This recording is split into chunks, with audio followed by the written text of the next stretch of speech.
स्थिर वैद्युत बल तथा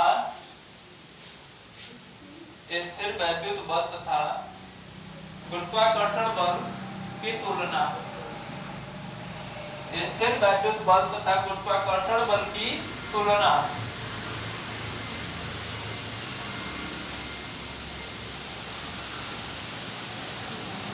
ठीक है,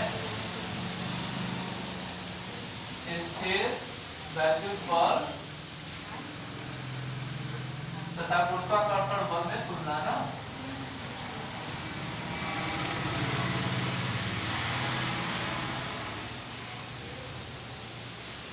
ग्रेविटेशनल फोर्स और कूलॉम फोर्स में हमें तुलना करना है। ग्रेविटेशनल फोर्स होता क्या है? जो गुरुत्वाकर्षण बल है वो क्या होता है हमारा? क्या होता है आप बताइए, आप पढ़ चुकी हैं।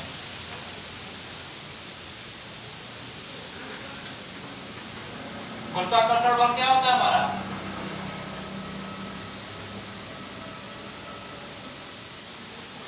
ग्यारह में पढ़ चुके हो, 9 में भी गुरुत्वाकर्षण बल,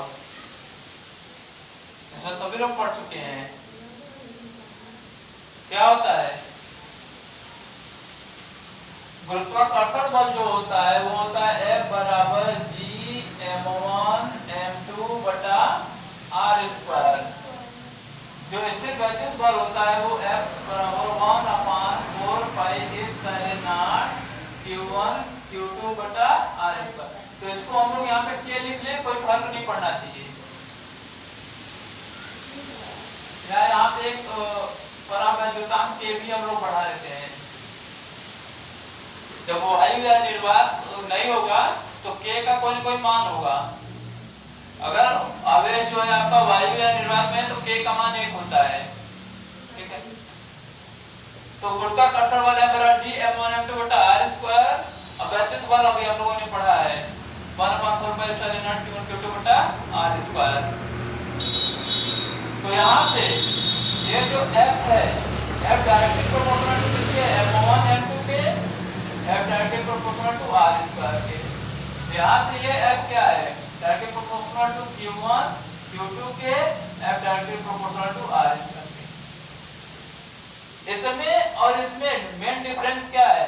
ये जो आवेश हम लोगों ने बनाया था q1 और q2, तो एक आवेश जो होता है वो माइनस में होगा और दूसरा आवेश जो होगा वो प्लस में होगा। हमेशा एक आवेश हमेशा माइनस में होगा तो दूसरा प्लस में होगा, तभी एक दूसरे को अट्रैक्ट करेंगे। ठीक है, क्या कर सकते हैं? अट्रैक्ट कर सकते हैं, रिपल कर सकते हैं, आकर्षित भी कर सकते हैं और उनको धकेल भी सकते हैं। तो m1 m2 जो द्रव्यमान है, वो द्रव्यमान क्या होता है हमारा? बस द्रव्यमान पर निर्भर कर रहा है। द्रव्यमान नेगेटिव पॉजिटिव कुछ ना होता है, द्रव्यमान बस द्रव्यमान होता है। लेकिन आवेश हमारा क्या होता है? दो प्रकार के आवेश होते हैं, एक ऋणात्मक आवेश, एक धनात्मक आवेश। तो अगर दोनों ऋणात्मक आवेश है या दोनों धनात्मक आवेश है तो एक दूसरे को क्या करेंगे? वो प्रतिकर्षित करेंगे। ये क्या करेंगे? अगर माइनस प्लस में है तो आकर्षित करेंगे, लेकिन ये जो द्रव्यमान है सिर्फ और सिर्फ क्या करेगा? अपने आप को आकर्षित करेगा, प्रतिकर्षित नहीं कर सकता है। r² दोनों ही सेम है। ठीक है, ये माध्यम के परावैद्युतांक पे निर्भर करता है, लेकिन ये निर्भर कर रहा है परावैद्युतांक पे नहीं। यहाँ पे जो G का मान है वो क्या होता है? 6.67 × 10⁻⁻11 होता है। ये जो G है, G का मान 6.67 × 10⁻11 होता है। यहाँ पे ये जो है इसका जो मान होता है, जो नियतांक K है, वो क्या होता है? 9 × 10⁻9। ये के -11, ये +9 है। तो जो G का मान है वो K से क्या है? बहुत ही छोटा है, क्योंकि ये ऋणात्मक में आ रहा है और ये धनात्मक में। तो K का मान जो है गुरुत्वीय नियतांक या गुरुत्वाकर्षण जो नियतांक है, और जो इसका ये जो नियतांक है कूलॉम नियतांक है, वो क्या हो जाएगा? कूलॉम नियतांक बहुत ज्यादा होगा G से।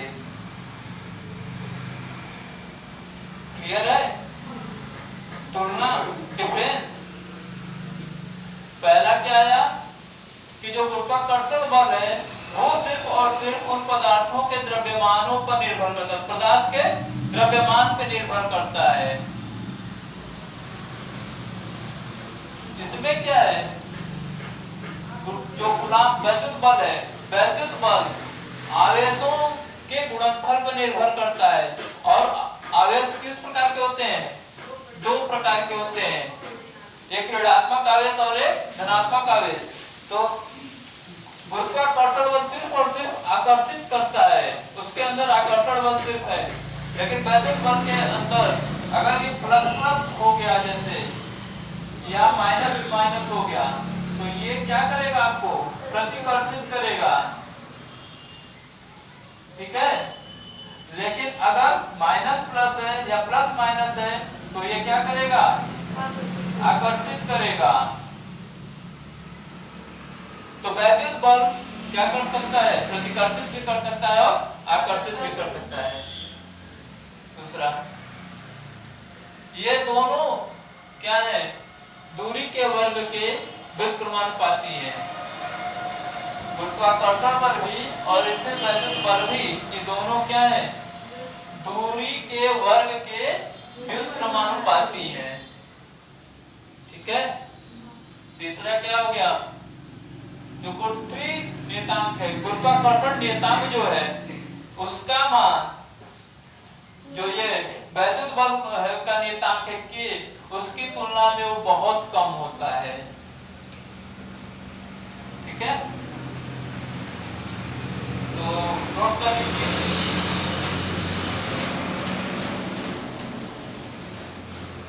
तो इस तरह से नोट करेंगे कि लिखवाना पड़ेगा, इस तरह से समझ में आ जाएगा। उसके बाद पारावैद्युतांक का मान बताइएगा सबका। हाँ वो बता देंगे अभी, डायरेक्ट कांस्टेंट जैसे भी जो भी आएंगे उनको बताया जाएगा।